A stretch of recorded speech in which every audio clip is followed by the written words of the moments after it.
nije imala pare za crnu maramu, ode u prodavnicu u Varošicu i daju joj džabe, taj trgovac, parče crne krpe i ona zaveže. Posle toga javljaju joj iz Nevesinja. Neću da plačem, moj otac je bio heroj, neću da plačem, ali teško mi je.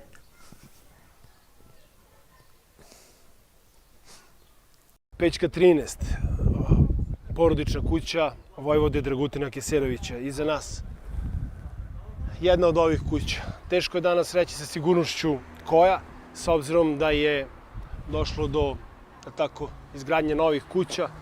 Jedina stara kuća za koju se vidi da je predratna je ova sa brojem 7. Mogla bi čak da bude i ona.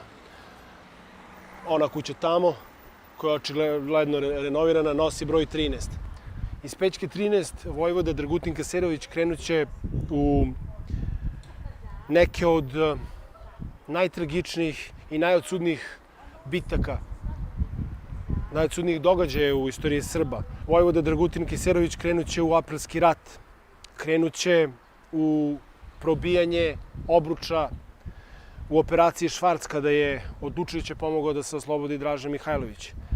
Krenut će u oslobođenje Kruševca, krenut će u jednu od najvećih i posljednjih velikih srpskih bitaka, a to je bitka na Parcanskoj kosi, tamo ka Varvarinu, kraj Morave, gde su četnici Dragutina Keserovića porazili komunističke okupatore.